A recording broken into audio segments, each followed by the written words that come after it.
What's my favorite form of disciplinary conditioning? Favorite form of disciplinary? That's a tough one. They know when I'm losing it. Balls are flying, words are going. The girls don't think it's disciplinary, but we play a game where we have half the girls at first base and half the girls at third. We do what we call pushes, and so those are just sprints. If I'm ticked, they're doing sprints. And the girls at first try to catch the girls at third, and we just run around the bases. We give them the option. They can either jog a mile or they can sing a song. The other one are figure eights. You know, I might put one kid in the middle if he's acting like a tool and, you know, just poke some fun at him while he's doing push-ups in front of us or something like that.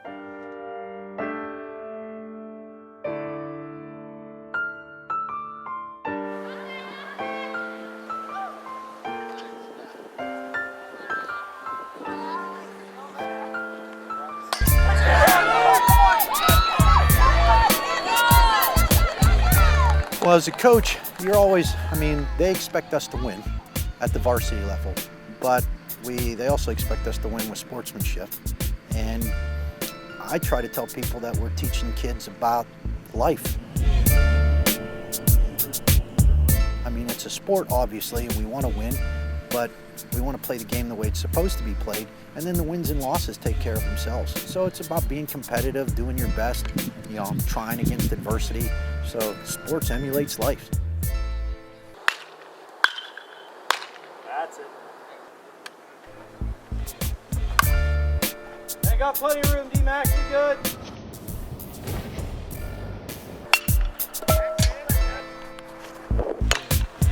Come on. Nice play, Devin.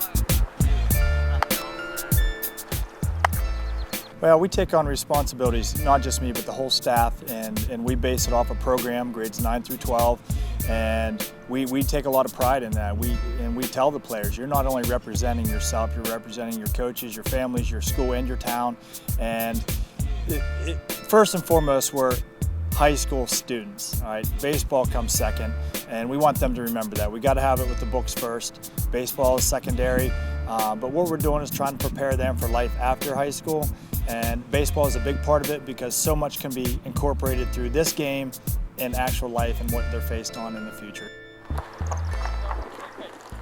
We have this cutter come through and we call it the C cut because he's going in a letter C, which sometimes is difficult to teach high school boys what a C is.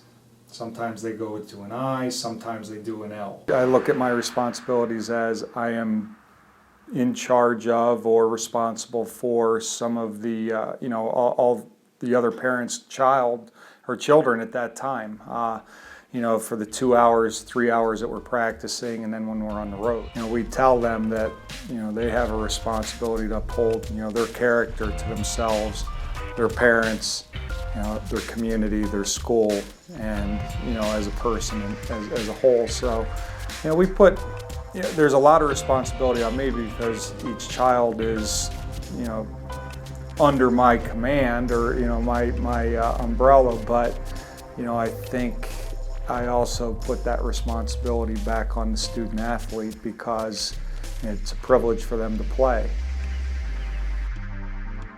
So we're going to look to get the ball to the wings, left or right. Once we get the ball to the wings, we want to be moving. We're going to look for the post first. If the post is not there, we're going to pop to the corner. Once we pop to the corner, guards are going to look to hit that short corner. Once we have that short corner, guard, you're going to cut through with the spacing. As a guard's cutting through, coaching for me is, I'm a role model for a lot of kids and girls that don't have, whether it be an influential mother figure or just an influential big sister or so forth. So that's what I always try to do, is I always try to act and keep myself in the way that A, I am, and B, the way that's influential to these young girls that will help them. Careful!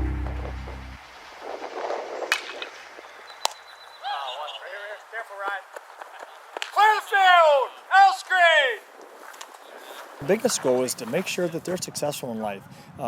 Part of the reason I coach is the experience that I had as a player and what my coach did for me is it wasn't just baseball, and it's just not showing up and throwing some BP and taking some ground balls or fly balls. It's what kind of person you're going to become after baseball. The biggest thing that I need players to understand is that I want a full-out commitment. Our motto is work hard, give everything you have, be a team player. Doesn't matter if your best is better than somebody else's. We want you to do your best and try to get better every single day. What I expect is that they're going to make mistakes, but when they walk on the court, that they're going to listen and they're going to take the teaching and the criticism and really make a difference and make changes into what they're capable of. You know, we've got to balance not to break a kid, but also to let him know that he's not here for him in his community league. He's here to be a part of the team. The team is the most important thing, and that if I ask you to put down a bunt, you're going to put it down, even if you're the number 4 batter. By playing for this team, this is your priority, March, April, and May. Nothing else comes before this other than academics, and when you're here, it's 100%, and that's all that's going to be tolerated. Anything less, we say you step in between the lines, you're on the field, you're hustling. Sometimes we have that problem. Kids come in and they've been told all their life how great they are, and they expect to start, and it can be a rude awakening. Just because they came out doesn't mean they're going to start. Just because they came out doesn't mean we're going to dote on them. All right, maybe you're not the best player. Maybe you don't see the field at all. Maybe you only have 2 bats a whole season, but you're part of the team, and be proud of that. And work as hard as you can, because those are the people that make things out of their life. I usually ask the kid, the kid will say, I want to play, and you go, okay, where do you want to play and who are you better than? And the kids know. You know, they go and they go, well, I'm not as good as this kid. Right. I think 95% of the kids understand that. It's the parents that don't, and that's where we have our issues. What'd she do? She did her job! She had no business saying one word to Hillary. Well, that's my kid. I've had, obviously, over the season, parents that have had disagreements, or even parents that don't think that they want to do things differently. Every parent, their son's not playing, they hate you. They'd say, oh, you got this kid in the wrong place. And I would say, you know, right, you're right, I have him in the wrong place. We're trying to confuse the kid and we want to lose. And it's hard as a coach because I understand that your daughter's out there. Parents, I tell the kids right off the bat, you know, Mommy thinks you're the best kid in the world. We have a different opinion of you, and it's not that we don't think anything, you know, we think bad of you, but our opinion's going to be different. I pretty much have a straightforward policy with parents, and I don't deal with them. I'll go a whole season sometimes without talking to a parent. And I like it that way because these are young men. They need to fend for themselves. If they have a question about their playing time, they're to come to me. And really encourage the kids to come talk to me. And, you know, talk to me first. If you have a problem with your playing time, you come to us. We do not want to hear from your parents. This is the goods. And then just, it's amazing how my kids have grown with my programs. I really don't think that people really know how much goes on behind the scenes and how much time is put into coaching. Any coach that coaches sacrifices a lot. I sacrifice my liver. Sacrifice bunt, get the ball on the ground. Sacrifice everything. Probably the biggest thing is my daughter. I have an 8-year-old daughter, and 2 years ago when she was in soccer at age 6, she was crying one night at home and asked her why I didn't want to watch her play soccer. And I had to go through and explain to her the situation, which was very hard. And when that happens, you want to hang your hat up and call it quits. There's been the talk of, I don't know if I can do this anymore. It's just too much. I started to coach when they were in diapers, and you know, my wife had 2 kids, and they were too young to bring to the gym with me. Now, when I talked about maybe not coaching anymore, and you know, maybe relaxing a little and spending time with my wife, she said, I don't need you now. I needed you when the kids were growing up. So once they get the ball, they always square up and look opposite to get down the court. Our goal is to break the press, not necessarily generate fast break points off of it, but more often than not, if you break it, you're going to score off of it. There's so much out there that's going on that isn't relevant to the actual techniques of shooting a jump shot or So you overcome a lot of that too. And I've had girls come up crying to me and say, Coach, I got one pair of jeans and I got to wash them every night. And, you know, things like that, you know, those are the things that kill you, and you go, you know, hard times don't last, you know, hard people do.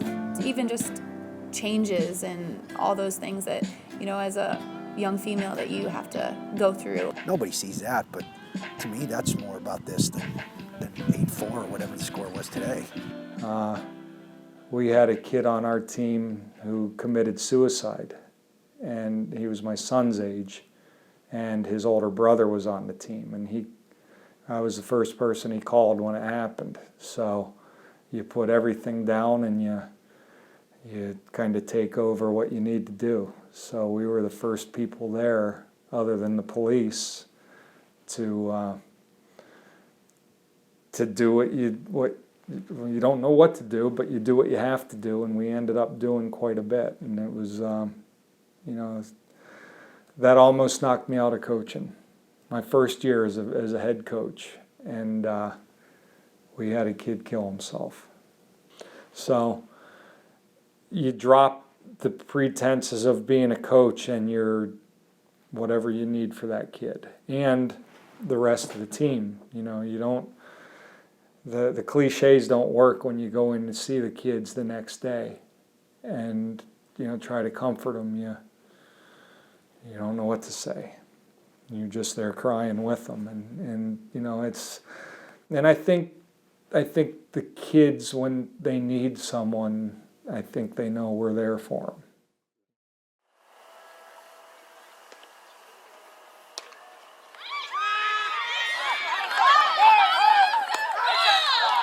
I tell the kids, I said, think about, you know, a nice day, the first day we're out here, and you smell this grass and they've cut it, and, you know, you hit the ball perfect.